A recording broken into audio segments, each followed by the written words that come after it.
जी नाज़रीन, असां हिन वक़्तु बिल्कुलु मौजूदु आहियूं घोड़ाबारी सभ खां वॾे मरकज़ी हायर सेकेंडरी स्कूल वर में। इन महिल असां पूरे डिस्ट्रिक्ट ठट्टा में जेके हींअर स्टीम फेस्टिवल थियनि पिया, उन्हनि मां अॼु हिते जेको प्रोग्राम रखियो वियो आहे उन में DO एजुकेशन साईं हुज़ूर बख़्श हिते मौजूदु आहे ऐं जेको CMO मौजूदु आहे ऐं फोकल पर्सन ख़ुदि उहो बि मौजूदु आहे। इन खां अलावा उस्ताद साहिबान आहिनि ऐं जेके ॿार उन्हनि टैलेंट ज़ाहिर कयो आहे। सो अचो त इन्हनि खां व्यू वठूं त हुननि जो इन बारे में छा चवणु आहे। हीअं आहे त जेके तसवर हूंदा आहिनि उन तसवरनि खे जॾहिं अमली सूरत में आणिबो आहे त उहा शिकल ठही वेंदी आहे। हिते ॿारनि पंहिंजा जेके ख़्याल हुआ उन ख़्यालनि खे अमली सूरत में आंदो आहे। ही जेको हिननि मॉडल ठाहिया आहिनि इहो फ़नून लतीफ़ा सां गॾु साइंस जी इम्तिज़ाज आहिनि। माना साइंस बि हिन में शामिलु आहे त हिन में फ़नून लतीफ़ा बि आहे ऐं जेको हिकु तमामु ज़बरदस्त कमु आहे। ऐं असां जेको आहे ज़ाहिर आहे असांजे ॿारनि महिनत कई आहे, इन करे असांजी ख़ुशी आहे वॾी।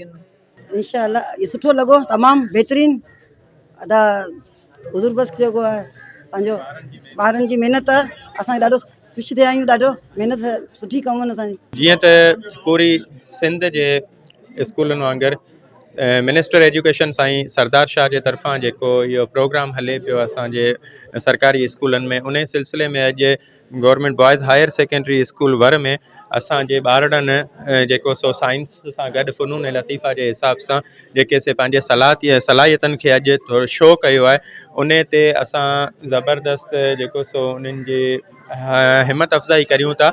ऐं इनशाला इहे असांजा बच्चा डिस्ट्रिक्ट लेवल ते ऐं डिवीज़न लेवल ते जेको सो पार्टिसिपेशन कंदा ऐं इनशाला हो उते बि पंहिंजे पाण खे मञराईंदा।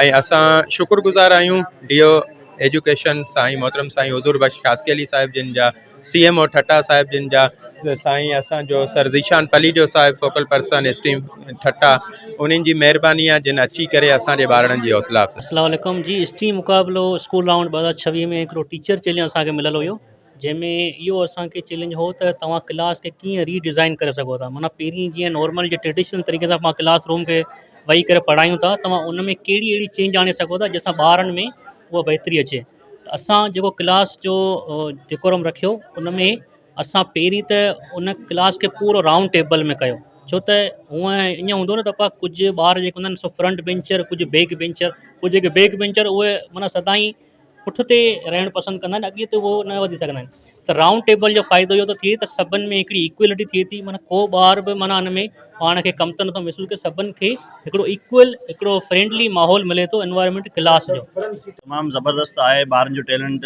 तमामु सुठो आहे ऐं माना हिन मां लॻे थो त टीचर्स जेको आहे उहो ॿारनि खे सही नमूने सां गाइड कयो आहे, सही नमूने सां पढ़ायो आहे, तॾहिं ॿारनि में इहो शौर आयो आहे। ऐं वर वारी स्कूल हाई स्कूल जेका आहे उनमें तमामु बहितरीनु उस्तादनि ते आहे ऐं उनखे एप्रिशिएट कंदुसि। अहिड़े क़िस्म जी एक्टिविटियूं हर 6 महीने थियणु घुरिजनि ऐं ज़िले लेवल ते मुक़ाबिला जेके आहिनि फेस्टिवल थियणु घुरिजनि ऐं तक़रीर मुक़ाबिला थियणु घुरिजनि, जिन मां ख़बर पए त कहिड़े इलाइक़े जा ॿार जेके आहिनि वधीक एक्टिव आहिनि, उन मां ई जेको आहे टीचर्स जी कारकर्दगी ख़बर पइजी सघंदी। सभ खां पहिरियां मेरा TV वारनि जी महिरबानी जो असांखे टाइम ॾिनो।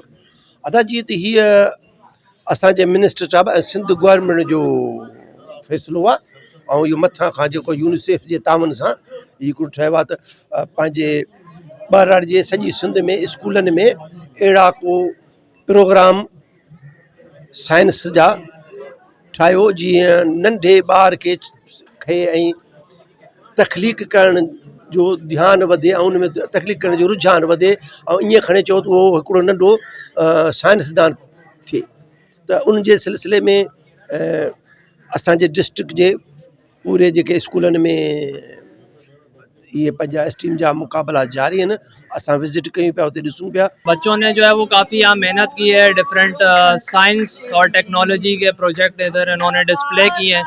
और किसी ने रिक्शा बनाया है तो वो सोलर के हिसाब से चल रहा है। उसके अंदर कोई ना कोई जो है वो इनोवेशन इन लोगों ने लेकर आए हैं कि इस जदीद दौर में जबकि महंगाई जो है वो बढ़ती चली जा रही है, तो उसमें ये लोग किस तरीके से बेहतरी ला सकते हैं आवाम के लिए। नए नए बच्चों ने कॉन्सेप्ट यहाँ पर दिए हैं, तो जिसमें जो है वो किसी तरीके से कम खर्च हो और उनको फैसिलिटेट किया जाए आवाम को। अलहमदुलिल्लाह ही अॼु असां स्ट्रीम मुक़ाबिलो रखियो असांजे पंहिंजे school government boys higher secondary school वर में, जंहिंमें असांजा जेके ॿार आहिनि उन्हनि नंढा नंढा प्रोजेक्ट ठाहिया उन में डिफरेंट क़िस्म जा प्रोजेक्ट्स हुआ ऐं इन में जीअं त असांजो डिस्ट्रिक्ट एजुकेशन ऑफिसर साईं हुज़ूर बख्श कासकली साहब हिन में शरीक थिया असीं उन्हनि तमामु घणा थोराइता आहियूं ऐं अहिड़े क़िस्म जा प्रोग्राम हूंदा आहिनि जिन में ॿारनि में पाण में उत्साह पैदा थींदो आहे अॻियां हली करे ई असांजे लाइ तमामु हिकिड़ी सुठी अपॉर्चुनिटी उन्हनि हूंदी आहे त ॿार हिकिड़े नंढे टाउन मां उथी करे कंहिं वॾे शहर में वञी को प्रोग्राम कंदा आहिनि। कैमरामैन अशोक कुमार सां गॾु ऐं गुलाम हैदर खट्टी,